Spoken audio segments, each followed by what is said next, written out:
Assalamualaikum warahmatullahi wabarakatuh. Perkenalkan, nama saya Nur Aini, NIM E2019-2223 dari kelas Ekonomi Syariah 5, Fakultas Ekonomi, Bisnis dan Islam, Institut Agama Islam Negeri Jember.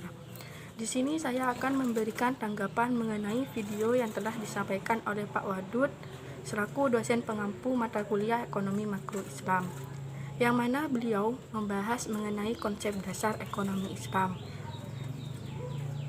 Di Indonesia, ekonomi yang berkembang di Indonesia sendiri terdapat dua aliran, yaitu kapitalis dan sosialis, yang di tengahnya terdapat aliran campuran antara kapitalis dan sosialis. Kapitalis adalah sistem perekonomian yang memberikan kebebasan secara penuh kepada setiap orang untuk melaksanakan kegiatan perekonomian seperti memproduksi barang, menjual barang, serta menyalurkan barang. Sedangkan sosialis adalah sistem perekonomian yang memberikan kebebasan yang cukup besar kepada setiap orang untuk melaksanakan kegiatan ekonomi, tetapi dengan adanya campur tangan pemerintah. Ilmu ekonomi adalah sebuah cabang ilmu yang membahas dan mempelajari tentang perilaku manusia dalam memenuhi kebutuhannya dan memuaskannya. Ekonomi Islam adalah sebuah cabang ilmu yang membahas dan mempelajari tentang perilaku manusia dalam memenuhi kebutuhannya dan memuaskannya untuk mencapai falah yang berdasarkan pada prinsip-prinsip dan nilai-nilai Al-Quran, Sunnah, Ijma, dan Qiyas. Sedangkan menurut M.A. Manan 1992 di dalam bukunya yang berjudul Teori dan Praktik Ekonomi Islam menyatakan bahwa ekonomi Islam adalah ilmu pengetahuan sosial yang mempelajari masalah ekonomi rakyat yang diilhami oleh nilai-nilai Islam.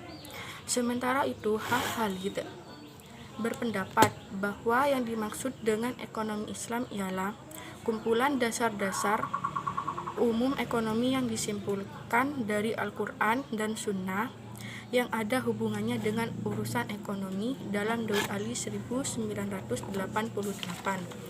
Sumber hukum ekonomi Islam itu ada 4. Yang pertama Al-Quran, yang mana setiap masalah dalam jual beli harus berdasarkan Al-Quran. Kalau masih tidak ditemukan bisa melihat. Yang kedua As-Sunnah, sabda Nabi. Yang ketiga Ijma, kesepakatan ulama-ulama tingkatan mujtahid setelah wafatnya Nabi Muhammad SAW.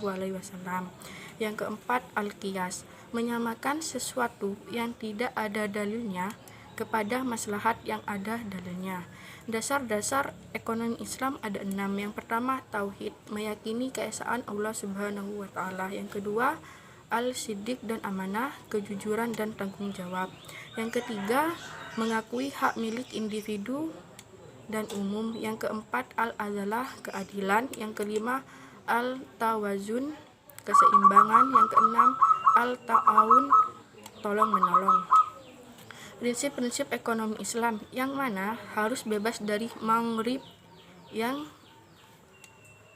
singkatan dari maisir, goror, riba. Saya setuju dengan Pak Wadud mengenai pelarangan riba, seperti yang tertera di dalam surah Al-Baqarah ayat 275. Orang-orang yang memakan riba tidak dapat berdiri melainkan seperti berdirinya orang yang kerasukan setan karena gila. Yang demikian itu karena mereka bahwa jual beli sama dengan riba. Padahal Allah telah menghalalkan jual beli dan mengharamkan riba. Prinsip muamalah. Muamalah dilakukan atas dasar sukarela tanpa mengandung unsur-unsur paksaan. Janganlah kamu saling memakan harta sesamamu dengan jalan yang batil, kecuali dengan jalan perniagaan yang berlaku dengan suka sama suka di antara kamu.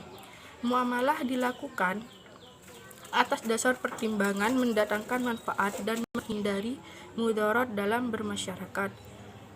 Dapat ditarik kesimpulan, dengan mempelajari konsep dasar ekonomi Islam, kita dapat mengetahui cara memenuhi kebutuhan dan bagaimana cara memuaskannya yang masih berdasarkan pada prinsip dan nilai Al-Quran, Sunnah, ijma, dan qiyas. Sekian dari saya, kurang lebihnya mohon maaf. Wabillahi taufik wal hidayah. Wassalamualaikum warahmatullahi wabarakatuh.